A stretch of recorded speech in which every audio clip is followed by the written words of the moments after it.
Hi hello welcome to our YouTube channel. మీరు Marvel cinematic universe fans అయితే ఈ video మీకు ఖచ్చితంగా నచ్చుతుంది. ఈ రోజు మనం captain America the First Avenger cinema గురించి పూర్తిగా మాట్లాడుకోబోతున్నాం.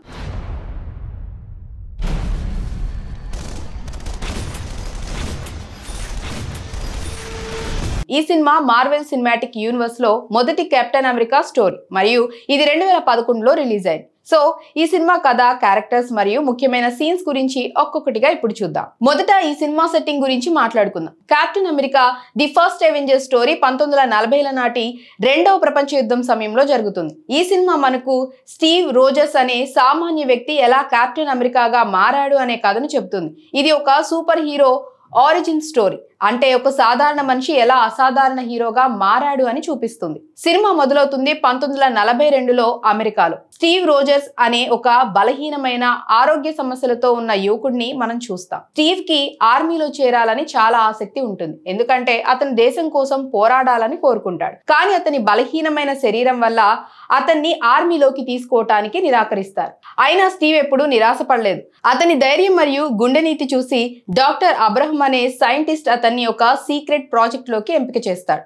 ఈ సీక్రెట్ ప్రాజెక్ట్ పేరు ప్రాజెక్ట్ రీబర్త్. ఇది ఒక సూపర్ సోల్జర్ సీరం ని ఉపయోగించి సామాన్య మనిషిని అత్యంత శక్తివంతమైన సైనికుడిగా మార్చే ప్రయోగం. స్టీవ్ రోజర్స్ ఈ ప్రయోగానికి ఎంపిక అవుతాడు, ఎందుకంటే అతనికి శక్తి కంటే గుండె మరియు నీతి ముఖ్యమని డాక్టర్ అబ్రహం నమ్ముతాడు. సీరం ఇంజెక్షన్ చేసిన తర్వాత స్టీవ్ ఒక బలమైన, ఆరోగ్యవంతమైన సూపర్ హ్యూమన్ గా మారతాడు. ఇక్కడే అతను కెప్టెన్ అమెరికాగా మొదటిసారి పరిచయం అవుతాడు. ఇప్పుడు కథలో విలన్ గురించి మాట్లాడుకుందాం.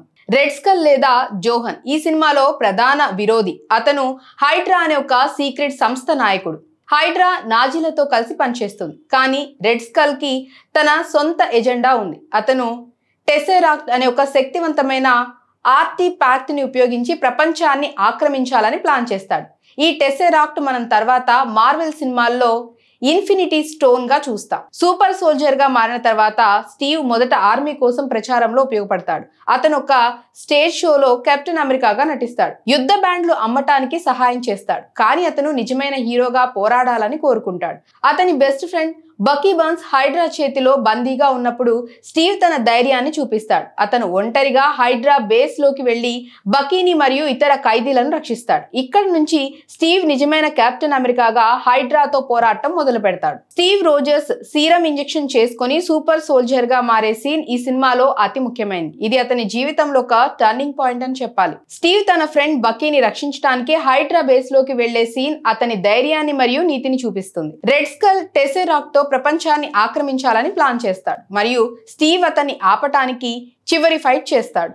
సినిమా చివరిలో స్టీవ్ రెడ్ స్కల్ ని ఓడిస్తాడు, కానీ టెసెరాక్ట్ తో ఉన్న ఒక విమానం న్యూయార్క్ పై దాడి చేయబోతుంది. ప్రపంచాన్ని రక్షించడానికి స్టీవ్ ఆ విమానాన్ని ఆర్కిటిక్ సముద్రంలో కూల్చేస్తాడు.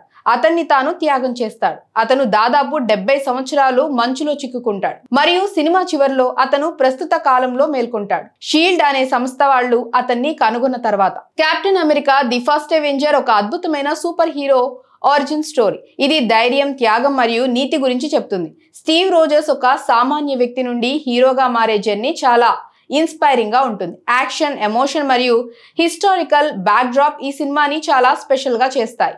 ఈ సినిమా మార్వెల్ సినిమాటిక్ యూనివర్స్ లో ముఖ్యమైన భాగం. టెసెరాక్ట్ మరియు కెప్టెన్ అమెరికా తర్వాత వచ్చే సినిమాలు, ముఖ్యంగా ది అవెంజర్స్ లో కీలక పాత్ర పోషిస్తాయి. అలాగే ఈ సినిమా స్టీవ్ మరియు బకీ మధ్య స్నేహాన్ని ఏర్పరుస్తుంది. ఇది తర్వాత సినిమాల్లో కూడా కొనసాగుతుంది. సో ఫ్రెండ్స్, ఇది captain America the First Avenger cinema యొక్క పూర్తి వివరణ. ఈ సినిమా మీరు చూసారా? మీకు ఏ సీన్ బాగా నచ్చింది? కామెంట్స్ లో తప్పకుండా చెప్పండి. మీకు ఈ వీడియో నచ్చినట్లయితే లైక్ చేయండి, షేర్ చేయండి మరియు మా ఛానల్ ని సబ్స్క్రైబ్ చేసుకోండి. మరొక ఇంట్రెస్టింగ్ అప్డేట్ తో మళ్ళీ మీ ముందు ఉంటాను. Until then take care, bye.